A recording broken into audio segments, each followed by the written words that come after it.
안녕하십니까. 안녕하세요. 까다롭게 고르는 10분 짧은 입시 밀크트 입시 전략팀장 김용가입니다. 오늘도 합격사례 빅데이터 에듀고 전상현 대표 나오셨습니다. 안녕하십니까? 안녕하십니까. 예. 오늘 이 학생도 되게 특이해요. 네. 이제 수능은 미응시인데 이제 과학이 있고 그리고 등급은 수학과학. 이 학생 뭔가 좀 느낌이 수학과학 쪽으로 좀 좀 탁월해. 왜냐면 이제 국어가 네. 좀 떨어지는 걸로 보아 대충 조금 짐작은 조금 되거든요. 예. 재밌는 건 이제 수학과학이 1등급. 이 학생 과거 학생입니다. 그쵸? 예, 그런 것 같아요. 근데 수학과학이 내신에서는 1등급. 그러니까 그 과거 안에서 굉장히 잘한다는 거잖아요. 그쵸. 과거가 뭐 선발 인원이 많은 것도 아니고. 그쵸. 몇십 명 중에서 1등급을 할 정도면 굉장히 잘하고 있는 그리고 거죠. 영재들도 많이 가니까요. 예. 근데 그 학생의 모의고사 성적 보면 수학과학이 1등급이 아닌 게 더 이상하잖아요. 예, 그러니까요. 예. 당연합니다. 배우는 수학과 수능 수학이 달라요. 배우는 과학과 수능 과학이 다르고. 그래서 이제 흔히 과거 영재고 학생들이 이런 문제를 이제 갖고 오죠. 근데 뭐 그 친구들이 수능에 응시할 이유는 없으니까. 예. 그래서 이제 한 칸 넘겨보면 이제 지방과학과 학생이고요. 서울대학교 자연과학 계열을 희망했어요. 뭐 내신 수치야 뭐 과거에서 1.8이니까 물론 이제 과거가 크게 이제 뭐 그렇죠. 올바른 표현은 아닙니다만 그게 두 개의 그룹으로 나눌 수 있잖아요. 그러니까 굉장히 좀 뽑는 인원도 좀 되고 그다음에 입학하기 힘든 거고 그다음에 그거보다는 조금 입학하기가 수월한 거고 이렇게 나눌 수 있겠습니다. 그러니까 이제 그 후자의 학교였는데 어쨌든 그럼에도 불구하고 내신 수치는 서울대학교 일반 전형 지원하기 이미 충분하죠. 그렇죠. 그다음에 뭐 과거 학생들 활동 내용이야 뭐 교수랑 같이 쓴 논문들도 있고 자기들이 과학 탐구 보고도 해야 되고 어쨌든 졸업할 때까지 보통 5편에서 7편의 논문을 쓰게 되니까 뭐 학생부 기록도 차고 넘치죠.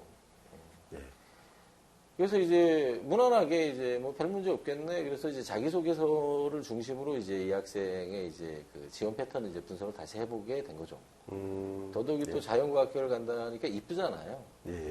뭐 그 먼 앞에 우리가 이제 했던 편에 보면 제가 우수한 학생들이 자연과학계를 간다는 거 게 기억나요. 되게 이쁘죠.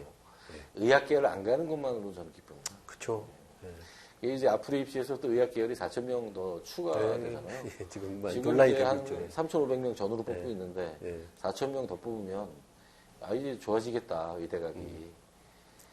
그러면서 이제 다른 자연과학의 가치가 또 커질 수도 있겠구나 이런 이제 생각을 해봤습니다. 근데 어쨌든 이제 논술을 통한 면접 대비만 약간 부족했는데 뭐 이 학생들 같은 경우에 이제 원서 접수 이후에 면접 대비 논술 학습만 해도 굉장히 빠른 속도로 따라가는 특징이 있잖아요. 그래서 무난하게 합격할 거라고 예상을 했습니다. 넘겨보시면 그래서 원서는 이제 2개 대학만 썼죠. 그러니까 카이스트 같은 경우에는 뭐 이렇게 이런 표현이 역시 오늘은 좀 제가 스스로 좀 조심하게 되는데 대개 보면 과거 입학 정원의 30에서 40%를 카이스트에서 뽑아주잖아요. 아무리 좋은 과거라고 해도 그 정도 비율. 다 아는 얘기니까요. 아무리 그 과거가 지금 저게 그 입학하기 수월해도 그 정도 비율. 그렇기 때문에 이제 이 학생은 카이스트에서는 그 입시에서 문제가 발생하지 않을 거라고 판단을 했고요. 그래서 이제 서울대하고 카이스트 2개만 지원을 했습니다. 서울대학교 서류평가 무사히 합격을 했고요. 카이스트만 최종 합격을 했습니다. 서울대 면접에서 이제 문제가 발생했던 거죠. 그 굉장히 우수한 학생이어서 서울대 면접도 준비를 그러니까 면담할 때까지는 준비가 안 돼 있었지만 그 뒤로 굉장히 준비를 잘했거든요. 그래서 저도 떨어진 이유를 몰라서 물어봤으니까 조심스럽게 너 면접 때 무슨 일을 하고 온 거니? 라고 했더니 그때 이제 고백을 하더라고요. 대답을 한참 하다 보니까 교수님의 질문이 이 대답을 구하는 질문이 아니었던 거죠. 방향성이 이제 다른 방향이. 대답을 한참 하다가 그걸 깨달았대요. 근데 이제 터닝을 해서 다시 대답을 하려고 보니까 이미 시간이 지나가서 다음 질문이 날아가는 거죠. 그래서 그 이제 이 학생 표현이 이번 생 서울대 망해슈였습니다. 그래가지고 어쨌든 뭐 카이스트를 워낙 즐겁게 잘 다니니까 다른 과거 애들이 또 많이 선호하잖아요. 맞습니다. 굉장히 선호합니다. 그냥 뭐 숨겨놓은 것처럼 네. 실제로 카이스트 같은 경우에 전체 입학 정원의 65% 정도 플러스 마이너스 한 2, 3% 해마다 좀 차이는 있지만 과거 영재고 학생들이 전체 입학생에서 그만한 비율을 차지하잖아요. 그렇죠. 예. 그러다 보니까 오히려 저는 일반고 학생들이 카이스트 쓴다 그러면 그때는 약간 주저합니다. 네. 왜냐하면 이제 과거 동문 패밀리들이라. 그러니까 이제 저도 그 말씀을 지금 드리려고 했던 게 이제 또 들어가서 적응 문제도 좀 있고 네. 학교가 좀 특수한 학교잖아요. 네. 또 학교 자체도. 예. 그 다음에 또 이제 카이스트는 아이들이 이제 1, 2학년 때 또 과거 영재고 학생들 대상으로 창글리 캠프를 하잖아요. 네. 창글 글로벌 인재 캠프. 그러니까 그때부터 이제 이 그 동문 선배도 많고 자기 그때 또 사귄 친구들도 있고 해서 네, 맞아요. 과거 영재고 출신들은 너무 즐겁게 적응을 잘하는데 일반고 학생들이 이제 소수다 보니까 맞아요. 좀 소외되는 면이 있어서 많이 좀 일반고 학생들이 카이스트 쓰겠다고 하면 제가 좀 한 번 더 생각해 보긴 합니다. 근데 어쨌든 이제 이 친구에서 제일 아까웠던 건 그걸 깨달았을 때 좀 더 일찍 깨닫지. 질문에 대한 답을 자기가 안 하고 있다는 사실을 좀 더 일찍 깨달았으면 좋았을 텐데 그 원 없이 대답을 다 하고 이제 그걸 깨달았다고 하니 그게 좀 많이 아쉬웠죠. 그죠. 이제 과거 애들 이렇게 만나면 저도 항상 느끼는 게 넘치잖아요. 지식의 총량이 뭐 머리를 뚫고 나오는 애들도 되게 많고. 네. 그리고 이제 뭐 이렇게 자소서나 이런 걸 또 보면 네. 자신의 지식을 어떻게든 최대한 돋보이게 하고 싶은 이제 그런 학생들도 되게 많고. 그래서 이제 가끔은 야, 조금 더 압축해서 줄여라. 넘친다, 지금 네가. 이런 얘기 참 많이 하거든요. 네. 네, 이제 뭐 그런 또 이제 뭐 학생들하고도 연결이 좀 어느 정도 되는 것 같아요. 네. 보니까. 예. 그러니까 이제 다시 한번 정리를 해보면 일반적으로 과거가 서울대학교에 원서를 쓰는 비율은 이제 입학 정원 기준으로 한 10에서 15% 수준이잖아요. 네. 그 다음에 영재고 같은 경우에가 이제 한 15에서 20% 선이고. 예. 그러니까 그 안에서 저는 내신의 유불리는 없다고 봅니다. 네. 내신의 유불리는 없고.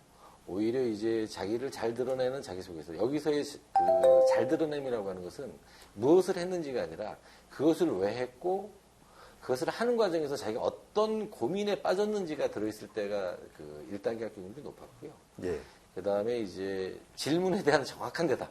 그쵸. 예. 예, 여기서 지금 많이 갈렸던 것 같아요. 아까 말씀하셨듯이. 학생들이 워낙 뛰어나다 보니까 예. 질문에 대한 답을 하는 게 아니라 질문을 자기가 재구성하는 거죠. 이러면 반드시 실패한다. 요 메시지를 꼭 남기고 싶습니다. 예, 저도 많이 만났어요. 그런 학생들. 근데 이제 여기서 이제 궁금한 게 이런 게 있어요. 뭐가 궁금하냐면, 대표님 생각하시기에, 이제 앞으로 이제 2022학년도 이후에, 이제 의대나 약대가 이제 확대되잖아요. 아까 네, 말씀도 하셨고. 근데 그러면 상대적으로 학생들이, 물론 이제 N주생들이 의대나 약대 가려고 전 늘어날 거라고 이제 예상을 하고 있거든요. 네. 근데 그거는 이제 누구나 다 예상할 수 있는 거고, 그러면 서울대 자연계열 쪽의 경쟁률이 좀 낮아지지 않겠나? 이거에 대해서는 어떻게 생각하세요? 그거 정말 연구해 볼 만한 사항입니다. 네. 일단, 서울대학교 화생이, 지금 이제 서울대학교 화학생명공학과가, 의대를 빼면 지금 자연계열에서 제일 높잖아요. 예. 그 지위가 유지될 건가? 그렇죠. 예, 그건 이제 확실히 약대가 그렇죠. 자기 선발을 하게 되면 이건 좀 변화가 있을 것 같고요, 확실히. 그 다음에 이제 두 번째 문제는 의대가 이제 한 3,500명 선발해서 이제 7,500명 선발까지 늘어나게 되는 거잖아요. 예. 그랬을 때도 의대 선호가 현재 선호도를 그대로 유지할 건가, 아니면 서울대 선호가 다시 상승할 건가. 네, 그렇죠. 이런 거 이제 한번 지켜보면서 연구해봐야 될 것 그렇죠. 같습니다. 지금 쉽게 단언은 못 하겠고요. 그렇죠. 예.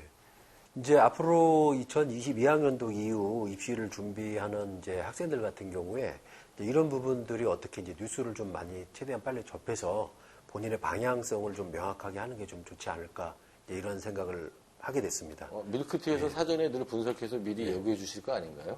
이제 그거는 이제 뉴스를 접하고 상황을 보고 거기에 맞춰서 또 저희가 전략을 짜서 또 자료를 또 만들어야죠.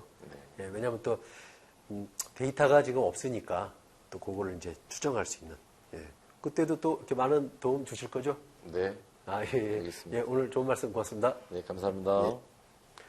자, 수험생 여러분, 오늘도 건강한 계획으로 원하시는 대학에 합격하시길 바랍니다. 감사합니다.